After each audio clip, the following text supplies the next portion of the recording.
दोस्तों नमस्कार। 4 PM गुजरात पर आप सभी का बहुत बहुत स्वागत है। मैं हूं आपका दोस्त मयूर जानी। दोस्तों आज इस वीडियो में हमको आपको उस घटना का पूरा कच्चा चिट्ठा खोल के बताना है जो कि कल से जो है बहुत चर्चा में है, विवाद में है। और कोइंसिडेंटली ये हो गया कि ये घटना भी प्रकाश उस पर भी रोशनी डाली गई और दूसरी ओर लैटिन अमेरिकन कंट्री पुर्तो रिको में ईवीएम से गड़बड़ हुई, उस पर भी जो है वो कैनेडी और कैनेडी के बाद इलोन मस्क ने ट्वीट कर दिया और राजीव चंद्रशेखर उसमें घुस पड़े।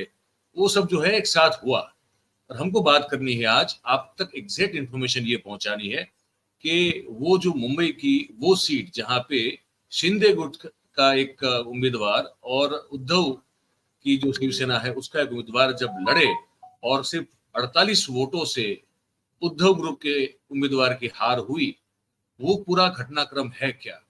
वो जिस मोबाइल से ओटीपी की बात हो रही है वो है क्या? चुनाव आयोग ने वहां पे जो है जो एक तरह से रिमाइंडर दिया है वो क्या है, उसमें कितना दम है? और ये सब बात को आप तक पहुंचाने के लिए हमने आमंत्रित किया हुआ है शोहित मिश्रा जी को। आप सब जानते हैं वो बहुत ही एक जुझारू पत्रकार है, युवा पत्रकार है। आप सब जानते हैं कि वो एनडीटीवी में थे, उसके बाद उन्होंने अपना खुद का चैनल शुरू किया मुंबई में और शोहित मिश्रा ऑफिशियल के नाम से, और उनकी चैनल पे भी हम जो है एक दो बार जा चुके हैं। आज हमने उनको आमंत्रित किया है क्योंकि वो आप अभी जब आपसे बात कर रहे हैं तब उसी चीज का अपनी चैनल के लिए भी रिपोर्टिंग करके आए हैं। अभी पहुंच रहे हैं, रास्ते में हमने उनको रोका है और कहा कि भैया हमारे दर्शकों के लिए थोड़ी जानकारी दे दीजिए, फिर आप अपने दर्शकों को जरूर बताइएगा। तो रुके हैं, तो उन्हीं से अभी बात कर लेते हैं। और अगर आपको दर्शकों को थोड़ी आवाज में कठिनाई हो सुनने में तो आपसे आप पहले से माफी मांग लेते, क्योंकि शोहित भाई कहीं रुके हैं बीच में, जो पहुंच रहे हैं वहां पे और वहां से बैठ के वो लाइव कर रहे हैं। ये लाइव तो नहीं है, रिकॉर्डिंग है, लेकिन हमसे बात कर रहे हैं। तो आपका बहुत बहुत स्वागत है शोहित भाई 4 PM पर। और बस आपने सुना जो हमने कहा, तो आप ये बताना, आप बताइए दर्शकों को कि ये है क्या पूरा मामला, वायकर कीर्तिकर का क्या मामला है? जी बहुत बहुत शुक्रिया कि आपने बुलाया मयूर जानी जी, और मैं उम्मीद करता हूँ कि मेरी जो आवाज है वो आप तक पहुंच रही है और आपके दर्शकों तक भी पहुंचेगी। देखिए, अगर मैं बताऊं इस पूरे मामले के बारे में, तो ये मामला है Mumbai north west Lok Sabha seat. अब अगर मुंबई की बात करें तो मुंबई में कुल मिलाकर 6 सीटें हैं लोकसभा की, जिसमें से एक जो सीट थी वो पीयूष गोयल की सीट थी जो भारतीय जनता पार्टी जीत गई। एक जो दूसरी सीट है जिस सीट की मैं बात कर रहा हूँ वो एकनाथ शिंदे गुट के रविंद्र वाइकर वो सीट जीत चुके हैं, और जो बाकी 4 सीट है उसमें इंडिया गठबंधन की जीत हुई है। ये जो सीट को लेकर अब पूरा हंगामा देश भर में हो रहा है, हमने देखा आदित्य ठाकरे से लेकर राहुल गांधी ने इस पर ट्वीट किया है। ये मुंबई नॉर्थ वेस्ट का सीट है और इस बार के लोकसभा में सबसे कम वोटों से जो सीट का ऐलान हुआ है वो यही सीट है। यहाँ पर जो जीते हैं रविंद्र वाइकर, वो केवल 48 वोटों से जीते हैं और 4 तारीख से ही तमाम तरीके के आरोप प्रत्यारोप शुरू हैं और अब एक एफआईआर भी दर्ज हो गई है, जिसके वजह से अब कई चीजों को लेकर सवाल उठाया जा रहा है। और कहीं ना कहीं आज मेरी आदित्य ठाकरे जी से भी बात हुई है, जो कि शिवसेना के नेता हैं, उद्धव ठाकरे के बेटे हैं। उन्होंने तो इसकी तुलना, आपको याद होगा चंडीगढ़ में जिस तरह से एक मेयर की पोल हुई थी और उसमें जो सीसीटीवी फुटेज सामने आया था जिससे पता चला था कि कैसे फोटो को लेकर चीजें बदली गई थी, ठीक उसी तरह से हुई है। मैं 4 तारीख के हिसाब से एक एक कर बताता हूँ कि ये दिक्कत क्या है और क्यों ये पूरा आरोप लगा हुआ है। देखिए, 4 तारीख को जब गिनती शुरू हुई है तो हर एक राउंड पर गिनती होती है, ठीक। अब उद्धव ठाकरे के गुट के जो नेता हैं उनका कहना है कि 19 राउंड तक, कुल मिलाकर 26 राउंड थे वोटों के, 19 राउंड तक क्या होता था, ऐसे 14 टेबल्स लगे रहते हैं। हर एक टेबल पर जब गिनती होती है तो उसका ऐलान किया जाता है। एक असिस्टेंट आरओ होता है, असिस्टेंट रिटर्निंग ऑफिसर, वो पहले हर एक राउंड के बाद ऐलान करता है आंकड़ों का, फिर वो रिटर्निंग ऑफिसर के पास जाता है। ये ऐलान इसलिए किया जाता है क्योंकि जो 14 टेबल पर अलग अलग प्रत्याशी के लोग हैं, एक कॉन्स्टिट्यूएंसी के लोग हैं, वो भी आपके पास, क्योंकि फॉर्म 17C होता है जिसमें लिखा होता है कि किस ईवीएम में कितने वोट पड़े हैं, तो आप एक टैली कर सकते हैं। तो 19 राउंड तक तो पूरी तरीके से टैली की गई। 19 से 26 राउंड तक ये जो असिस्टेंट आरओ है, जिनका काम था कि हर एक राउंड के बाद वोटों का ऐलान करना, कितने वोट्स मिले हैं, उन्होंने ऐसा नहीं किया। और अचानक से 26वें यानी आखिरी राउंड के बाद इसका ऐलान किया गया। और शिवसेना उद्धव ठाकरे गुट का यह आरोप है कि उनके पास जो कैलकुलेशन था उसमें 650 वोट ज्यादा वो कैलकुलेट कर रहे हैं, जबकि जो चुनाव आयोग ने फैसला या जो ऐलान किया है उसमें 650 वोट्स कम है। अब ये 650 वोट्स किसके हैं? हो सकता है सभी के सभी 650 वोट्स रविंद्र वाइकर के होते हैं, वो अच्छी बात है, तो वो लगभग 700 वोटों से जीत जाते हैं। लेकिन ये 650 वोट्स का जो आपने कैलकुलेशन में कमी है और आपकी ओर से जो 19वें राउंड के बाद ऐलान नहीं किया गया है, वो एक जरूर मुद्दा है और इसे लेकर भी कहीं ना कहीं सवाल उठाया जाना है। अच्छा, एक दूसरी बात बताता हूँ, जैसे कि मैंने कहा, जिस दिन वोटिंग होती है उस दिन फॉर्म 17C दिया जाता है। 17C वो फॉर्म होता है जिसमें बताया जाता है कि आपका जो पोलिंग बूथ है या फिर आपका जो वहां पर ईवीएम मशीन है उसमें कितने वोटिंग हुए। इसी तरीके से एक और जो होता है 17C पार्ट 2 कहते हैं उसे, उसमें जब वोटिंग की काउंटिंग होती है उसके आंकड़े होते हैं। तो उसी में इनका कहना है कि 650 वोट्स इनके पास ज्यादा आए हैं, जबकि जो चुनाव आयोग ने बताया है वो उसमें वोट्स कम आए हैं। अब हम बात करते हैं मोबाइल फोन की, जिसे लेकर सब बवाल है। मोबाइल फोन जो है, वो जो प्रत्याशी जीते हैं रविंद्र वाइकर, उनके एक रिलेटिव पडलेकर नाम है उनका, उनके हाथ में यह मोबाइल फोन मिला।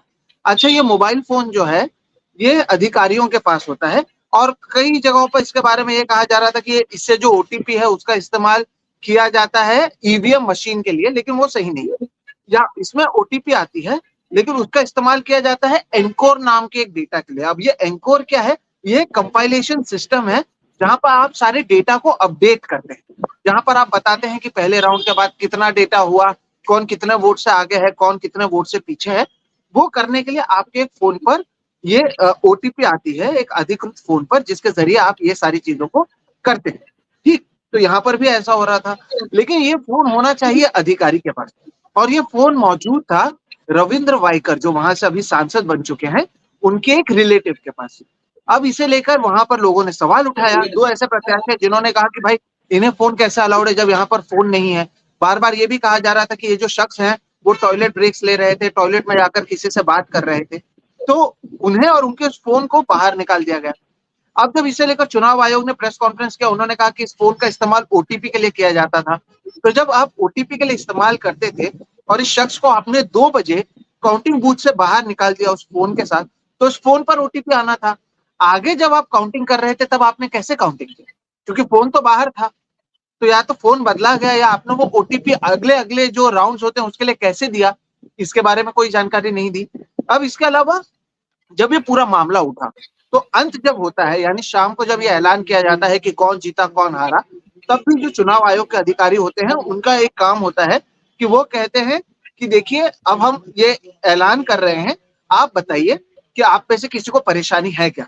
तो रिकाउंटिंग होती है, उसे लेकर कहीं ना कहीं सवाल उठाया जाता है, रिकाउंटिंग होती है और ये एक नॉर्मल प्रोसेस है और आमतौर पर लोग रिकाउंटिंग की मांग करते हैं। अच्छा, यहाँ पर आरोप यह है कि उन्होंने रिकाउंटिंग के लिए भी कोई पूछा नहीं, और जब इन्होंने कहा कि हमें अपील करना है तब तक कहा कि हमने ऐलान कर दिया है। एक और बात मैं आपको बताता हूँ, आमतौर पर आपने तो सर कई इलेक्शंस कवर किए हैं, आमतौर पर होता ऐसा है कि जब चुनाव की गिनती शुरू होती है सुबह, तो पहले आप गिनती करते हैं पोस्टल बैलेट्स, पोस्टल बैलेट्स की गिनती करते हैं, उसका ऐलान करते हैं, जिसके बाद आप गिनती करते हैं ईवीएम मशीन। अब यहाँ पर ऐसा हुआ नहीं, यहाँ पर पहले गिनती की गई ईवीएम मशीन की, और जब ईवीएम मशीन की गिनती पूरी हुई तब मैं आपको बताऊं कि एक वोट से जो उद्धव ठाकरे गुट के जो प्रत्याशी थे वो एक वोट से आगे थे, और उसके बाद इन्होंने पोस्टल बैलेट की गिनती शुरू की, जो कि नियम नहीं है। अच्छा, जो पोस्टल बैलेट की गिनती की गई है उसमें से 111 वोट्स ऐसे हैं जिसे इन्होंने अवैध ठहरा दिया। 111 वोट्स, देखिए ये सीट वो जीते हैं 48 वोट से, पोस्टल बैलेट के 111 वोट्स को इन्होंने अवैध ठहरा दिया। पोस्टल बैलेट जिसके सबसे पहली गिनती करनी चाहिए थी उसे ऐन मौके पर गिनती की। अब ये भी एक मुद्दा है, उनका कहना है कि हम सुबह 8 बजे से इसे लेकर सवाल उठा रहे थे, लेकिन चुनाव आयोग के अधिकारियों ने हम पर कोई ध्यान नहीं दिया और इसे लेकर भी उनकी ओर से कुछ भी नहीं कहा। फिर उसके बाद जब इन्होंने मांग की कि हमें सीसीटीवी फुटेज चाहिए, क्योंकि उसमें जो जीते हैं वाइकर, उनके जो रिलेटिव हैं पडलेकर, उनके हाथ में फोन नजर आ रहा था, वो लोगों से बात करते नजर आ रहे थे, बार बार टॉयलेट ब्रेक्स लेते नजर आ रहे थे। तो शिवसेना उद्धव ठाकरे गुट के नेताओं को कहा गया कि आप कल आइए, हम आपको सीसीटीवी फुटेज देते हैं। कल कहा गया आप परसों आइए, हम आपको सीसीटीवी फुटेज देते हैं।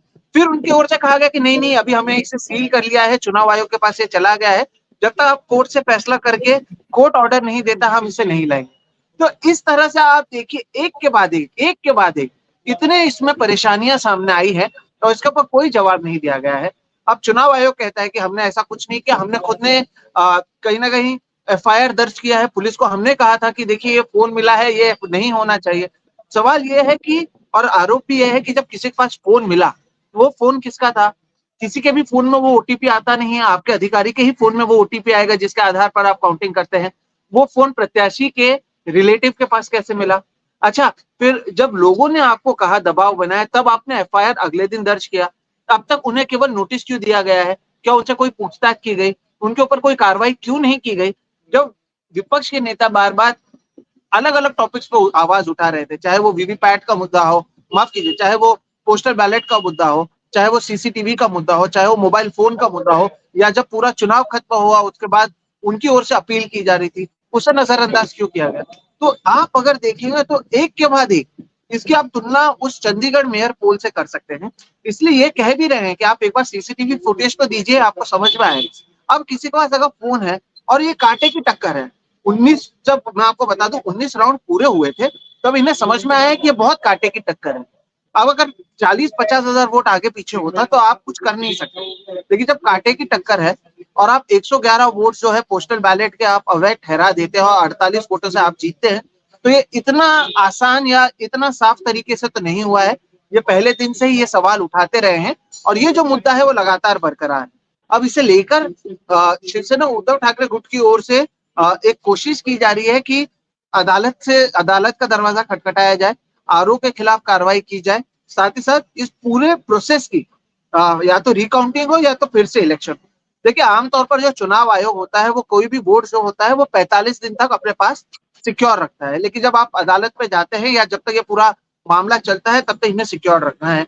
अभी अदालत का दरवाजा खटखटाने वाले हैं, लेकिन एक तरीके से जो विश्वसनीयता है उस पर सवाल उठ रही है। और ऐसा नहीं है कि केवल उद्धव ठाकरे गुट के जो लोग हैं वो सवाल उठा रहे हैं, एक और इंडिपेंडेंट 2 कैंडिडेट्स हैं, इनफैक्ट उनकी ओर से भी लगातार सवाल उठाया जा रहा है। वो जीत नहीं रहे हैं, लेकिन क्योंकि जो लोग चुनाव लड़ते हैं उन्हें पता होता है कि नियम कैसे होते हैं, वहां पर नियमों का पालन कैसा करना होता है। तो नियमों का पालन नहीं हुआ है, ये तो साफ है। चुनाव आयोग ने खुद ने एक एफआईआर दर्ज करवाया वनराई पुलिस स्टेशन में, फोन को लेकर मुद्दा उठ रहा है, उसके अलावा पोस्टल बैलेट्स की लेट गिनती को लेकर मुद्दा उठ रहा है। तो ऐसे तमाम मुद्दे हैं जिसे लेकर लगातार सवाल उठ रहा है और इसके वजह से ये जो पूरा मामला है ये अब हाई प्रोफाइल बन चुका है। और अगर ये इसे लेकर आप देखिए, मुंबई और महाराष्ट्र के इलेक्शंस आने वाले हैं। बीएमसी में पिछले 2.5 साल से चुनाव नहीं हुए, जबकि उनका कार्यकाल खत्म हो चुका है। 6 में से 4 सीटें जीतकर उद्धव ठाकरे ने बता दिया कि मुंबई पर उनका किस तरह से कंट्रोल है। ऐसे में अगर ये 6 में से 5 हो जाता तो शायद इनकी परेशानी जो एनडीए गठबंधन में वो और बढ़ सकती। ऐसे में जो कम मार्जिन वाली जगह थी वहां पर हम देखते हैं कि इस तरह से फेरबदल के कई आरोप लगते हैं। अब ये मामला लीगल होने वाला है, कितना समय लगेगा हमें पता नहीं। असली शिवसेना और नकली शिवसेना को लेकर ही मामला उठ रहा है, लेकिन एक के बाद एक जिस तरह से मामले सामने आ रहे हैं, जो आपने इलॉन मस्क का भी जिक्र किया, इलॉन मस्क ने भी ट्वीट किया है चुनाव आयोग की विश्वसनीयता को लेकर। तो जब चंडीगढ़ में पोल हुए थे तभी हमें पता चल गया था कि कितना विश्वास कर सकते हैं। तो चुनाव आयोग की विश्वसनीयता को भी लेकर सवाल उठ रहा है। साथ ही साथ ये समझ लें आप कि एक प्रत्याशी सेटिस्फाइड नहीं है, लेकिन उसके बावजूद ऐलान किया गया जब कांटे की टक्कर थी दोनों के बीच में और कई नियमों का उल्लंघन किया गया। अगर आपको लगता है आपने गलती नहीं की, आप सीसीटीवी फुटेज रिलीज कीजिए, वो भी अभी तक नहीं किया गया।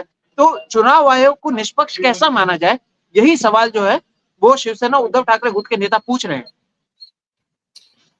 अब इसमें एक जो प्रेस नोट जारी की थी आपने वहाँ मुंबई नॉर्थ वेस्ट वाले इलाके से, वो जो आपके सीईओ है मेरे ख्याल से, चीफ इलेक्शन कमिश्नर या वहाँ जो है वो एग्जैक्टली क्या कहती है?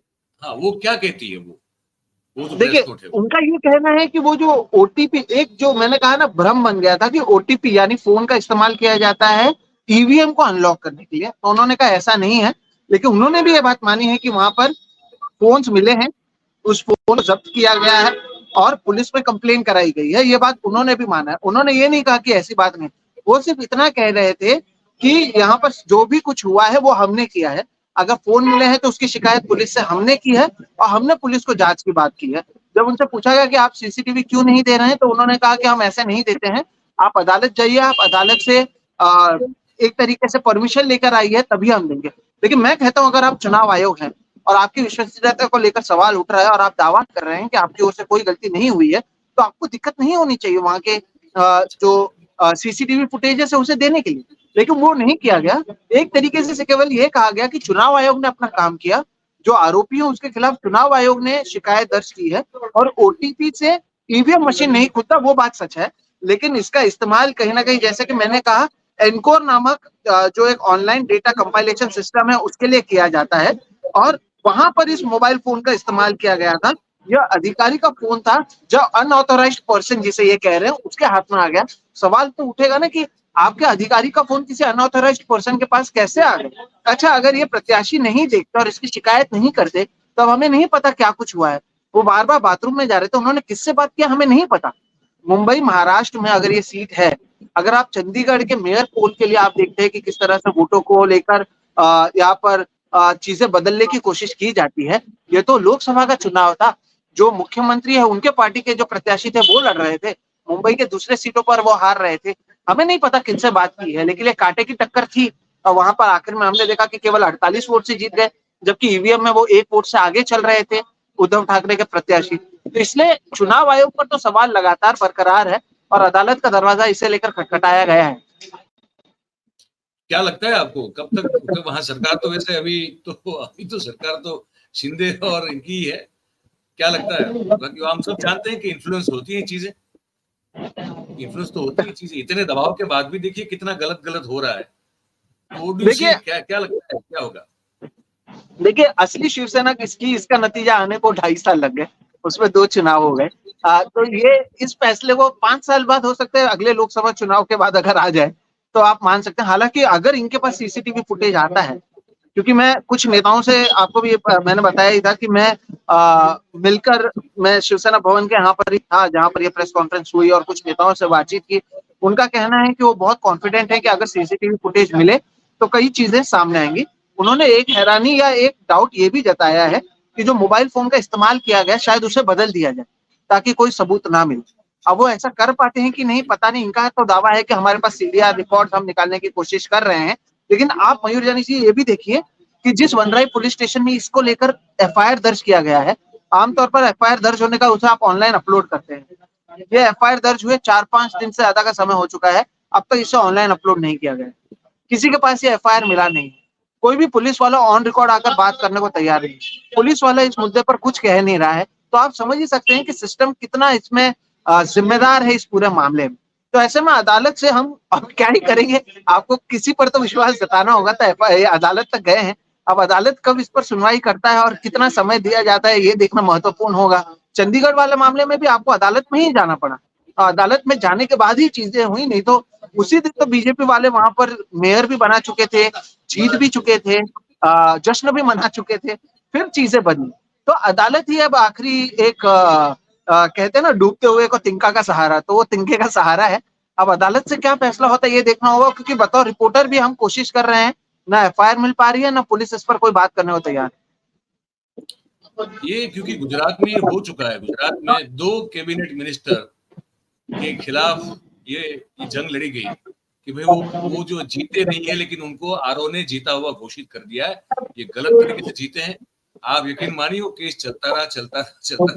अभी तब जाके एंड हुआ, पूरा चिड़िया जब खेत चुक गई थी, उसके बाद उसका फैसला आया। तो इसलिए हमने आपको पूछा, पता नहीं इसमें है क्या नहीं और क्या होगा। और खैर ये बात तो है सच, और सच ये है कि जो आपने बताया, इतनी सारी धांधली और इतनी सारी इरेगुलरिटीज जो है वो नोट की गई है। मतलब कि इलेक्शन कमीशन को मजबूर होना पड़ा है खुद एफआईआर दर्ज करवाने के लिए। भले फिर वो एफआईआर की कॉपी हम सबको ना मिलती, वो अलग बात है, लेकिन एफआईआर तो करनी पड़ी है। और यही अपने आप में जो है वो दिखा देता है कि कितना खोखलापन है और कितनी धांधली की संभावना इस पूरे मामले में है। बहुत बहुत धन्यवाद शोहित भाई, आप जा रहे थे और मुंबई जैसे शहर में एक जगह पहुंचना, मैं रह चुका हूँ, मुझे पता है बड़ा मुश्किल मामला है, तो बीच में आपका समय निकाला और आप जो जहाँ भी कहीं बैठे हैं वहां से बैठ के आपने दर्शकों के लिए जानकारी दी हमारे। बहुत बहुत धन्यवाद, थैंक यू वेरी मच भाई। कुछ अगर हो डेवलपमेंट तो आप जरा बताइएगा इसमें। मैं उम्मीद करता हूँ कि दर्शकों को समझ में आया होगा ये पूरा मामला, और आप सोचिएगा कि दर्शकों को ये भी समझ में आए कि ये आम चुनाव नहीं थे, ये फ्री एंड फेयर इलेक्शन नहीं था।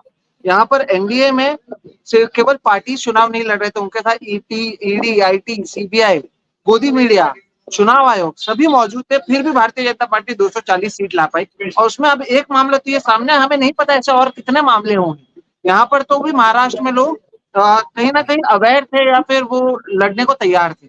तो ये भी नजर मैं उम्मीद करता हूँ कि लोग बनाए रखे होंगे। मैं दर्शकों से भी जो है, अभी बात आपने कही छेड़ी है, तो मैं आपको दर्शकों को भी बताना चाहता हूँ। कोशिश कर रहा हूं मैं कि एक पूरा एक कंपाइलेशन जो है देश भर में 543 सीटों में, उसमें कहा कितनी कौन कौन सी गड़बड़ हुई है। वोट, एक तो ये होता है ना कि वोट डाले, अब वोट डाले गए तो उसका एक हिसाब अलग है। उसके बाद कितने वोट गिने गए, ठीक है, तो कहीं जो है वो डाले गए उससे ज्यादा गिने गए हैं, कहीं जो डाले गए उससे कम गिने गए हैं। तो उसका एक बिल्कुल वो है कॉम्प्लिकेशन। वो कोशिश कर रहा हूं मैं कि एक आध दो दिन में अगर मैं दिखा पाऊं, ला पाऊं, वो मेहनत चल रही है, मेरी भी चल रही है। तो मेरे मुझसे बड़े लोग हैं, इसमें बहुत सारे लोग मेहनत कर रहे हैं शोहित भाई, मैं उनका भी धन्यवाद करूंगा। मैं तो शायद हो सकता है कि एक बस यश या कीर्ति प्राप्त कर लूं वो आंकड़े दिखा के, लेकिन जो लोग असल में मेहनत कर रहे हैं इसको कंपाइल करने की, उनका भी नाम लेके मैं उनका धन्यवाद करूंगा जब वो कार्यक्रम करूंगा। उम्मीद करता हूँ कि हम लोग शायद एक बार साथ में भी करें, मैं आपको भी आमंत्रित करूंगा, करेंगे साथ में, मैं आप राजू भाई सब नहीं, मिलकर कर बिल्कुल सकते बिल्कुल हैं। बिल्कुल करें। क्योंकि वो एक आंकड़ा बड़ा बड़ा खतरनाक आने वाला है, तो आएगा शायद एक आध दिन में आ जाएगा, तो उस पर बिल्कुल भी करेंगे, पता चलेगा इंतजार कि रहेगा। कितनी धान। मैं भी जो है फाइनल कंपाइलेशन का मैं भी जो है इंतजार कर रहा हूँ, क्योंकि कुछ टेढ़ी मेढ़ी चीजें हैं उसमें बहुत सर खपाना पड़ रहा है, मुझे कम दूसरों को ज्यादा। तो लेट्स होप वो बताएंगे हम दर्शकों को। सो बहुत बहुत धन्यवाद, thank you very much, thank बिल्कुल, you. Thank you so much. तो दोस्तों, सोएक मिश्रा जी थे, बड़े मैंने जैसे कहा जुझारू पत्रकार, यंग, और बहुत अच्छा उनका जो है उन्होंने चैनल शुरू किया है यूट्यूब का। आप उनके चैनल पे भी जाके उनको सब्सक्राइब कर सकते हैं। और ये बातचीत आपको कैसी लगी, आप जो है अगर अच्छी लगी हो तो इसको लाइक करें इस वीडियो को, और फिर अगर अच्छी लगी हो तो आप इस बातचीत को हो सके उतना शेयर करें, है ना, कमेंट जरूर करें कैसी आपकी राय है, प्रतिक्रिया है, सोच है आपकी इसको लेकर। और हमारा जो चैनल है 4PM गुजरात, उसे आप सब्सक्राइब करें और अपने आसपास के लोगों से करवाएं। ये सब जानकारी जो है वो महत्वपूर्ण है आप सबके लिए, देश के लिए, ये आप तक पहुंचाने की कोशिश करते हैं। बहुत बहुत धन्यवाद करेंगे आप सभी का इस कार्यक्रम में हमारे साथ जुड़ने के लिए। थैंक यू वेरी मच, नमस्कार।